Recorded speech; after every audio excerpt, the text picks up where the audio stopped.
Hello everyone, Class 8 APC Books, ML Agrawal, Chapter number 2, Check Your Progress. Question number 10th.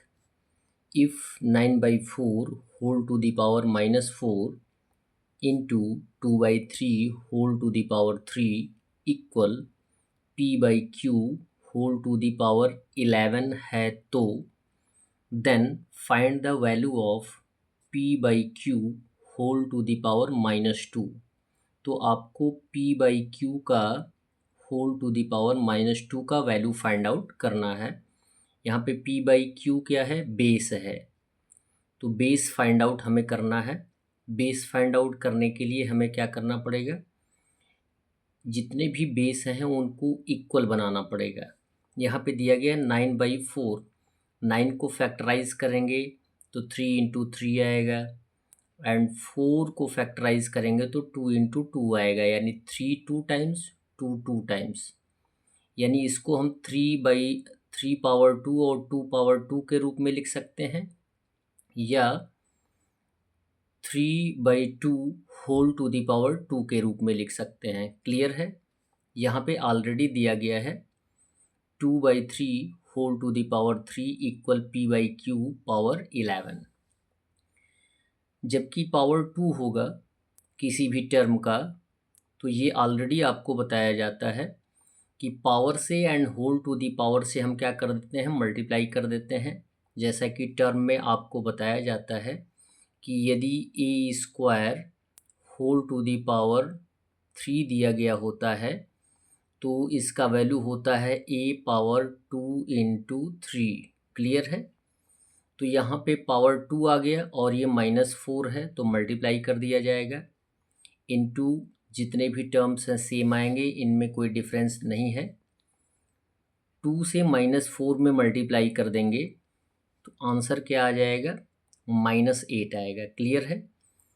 और evaluation के पहले या आप ये कह सकते हैं कि बेस यदि इक्वल हमें करना है तो बेस को क्या करना पड़ेगा? इक्वल करना पड़ेगा। यहाँ पे 2 बाई 3 दिया गया है तो या तो 3 बाई 2 कर लीजिए तो यहाँ पे पावर क्या हो जाएगा? नेगेटिव। और जबकि यहाँ पे पावर ऑलरेडी नेगेटिव है, इसको पॉजिटिव बनाने के लिए हम बेस को इन्वर्स कर देंगे। 3 बाई 2 का क्या हो जाएगा? 2 बाई 3, तो पावर हो जाएगा पॉजिटिव। जबकि पावर यहाँ पे नेगेटिव के रूप में आया है -8 और यहाँ बेस को इन्वर्स करने पर पावर क्या हो जाएगा? पॉजिटिव। अब कंडीशन ये हो गया कि बेस 2 बाई 3 और 2 बाई 3 दिया गया है। It means P by q का वैल्यू कितना हो जाएगा? 2 बाई 3 हो जाएगा। क्लियर है? सो P बाई क्यू इक्वल कितना हो जाएगा? 2 बाई 3। और जबकि आपको बताया गया है कि P by q whole to the power -2 का वैल्यू फाइंड आउट करना है, तो P बाई क्यू का वैल्यू आपने फाइंड आउट किया है 2 बाई 3 पुट कर देंगे और होल टू दी पावर है -2।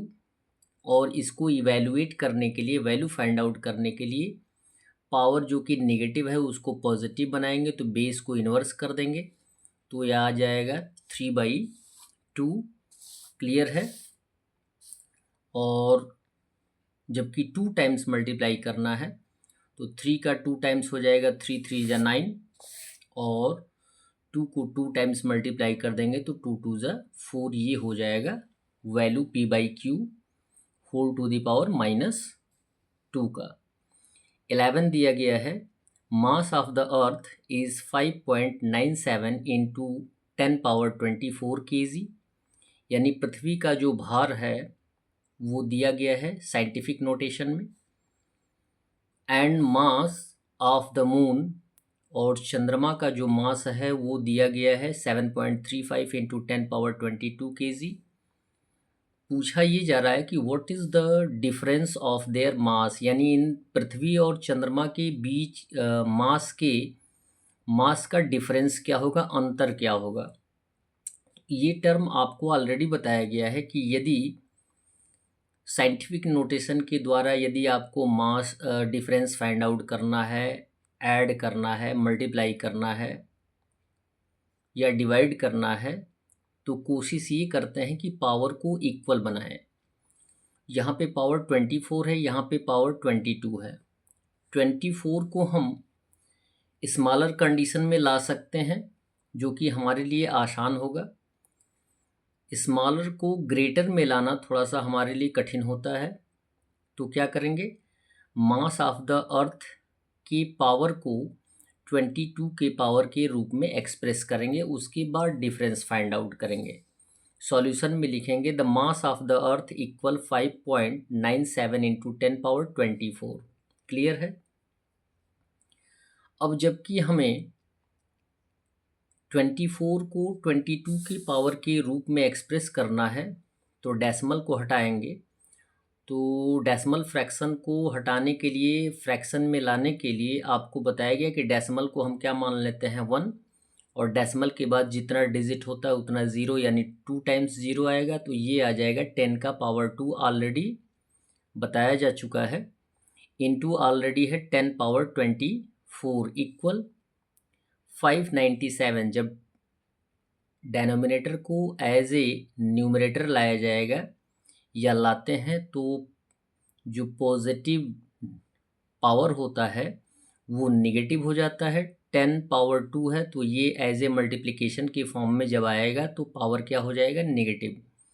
तो 597 into 10 power -2 into 10 power 24। Clear है।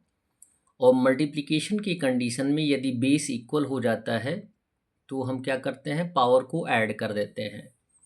यानी 24 प्लस -2, तो प्लस माइनस क्या होगा, -2। 24 में से 2 माइनस कर देंगे तो आंसर आ जाएगा 22। इट मीन्स जो मास होगा पृथ्वी का वो होगा 597 into 10 power 22 kg। Mass of the moon दिया ही गया है 7.35 इंटू 10 पावर 22। पावर सेम आ गया। यदि पावर सेम आ गया तो हम आसानी से माइनस कर सकते हैं। तो लिखेंगे difference between mass of the earth minus mass of the moon. Mass of the अर्थ हमने फाइंड आउट किया है 597 into 10 power 22 minus mass of the moon दिया गया है 7.35 into 10 power 22 kg। 10 power 22 common के रूप में आ जाएगा एज ए मल्टीप्लिकेशन। क्लियर है। जबकि आप distributive property of multiplication over addition या सब्ट्रैक्शन पढ़ रहे होते हैं तो इस टर्म को आपको बताया जाता है। 597 में से 7.35 को माइनस कर देंगे, एक साथ लिख देंगे, into 10 power 22 kg as a common आ जाएगा।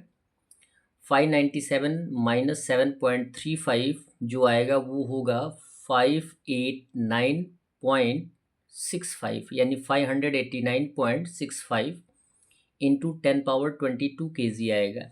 ये आंसर आपका है कंप्लीट। लेकिन साइंटिफिक नोटेशन में ये आपको बताया जाता है कि जो भी नंबर्स होते हैं वह न तो 1 से कम होने चाहिए और न ही 10 से ज़्यादा होने चाहिए। तो हमें डेसिमल कहाँ लाना होगा, 5 के बाद। क्लियर है।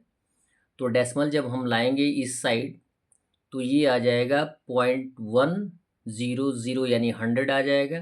तो 10 पावर 2 एक्सप्रेस कर दिया जाएगा, 5.8965 इंटू 10 पावर 2 हो जाएगा। और इंटू 10 पावर 22 ऑलरेडी दिया गया है। बेस इक्वल हो गया, पावर को ऐड कर देंगे तो 22 प्लस 2 कितना हो जाएगा, 24। तो हमारा साइंटिफिक नोटेशन या डिफरेंस जो आएगा between mass of the earth and the mass of the moon वो होगा 5.8965 into 10 power 24 kg। That's all. Video को लाइक करें और चैनल को सब्सक्राइब करें। इसके साथ अपने अपने सगे संबंधियों से भी बताने का प्रयास करें कि आपके इस चैनल पे क्लास 9th और 10th NCERT इंग्लिश और मैथमेटिक्स के सॉल्यूशन मिलेंगे विद फुल इवैल्यूएशन। धन्यवाद।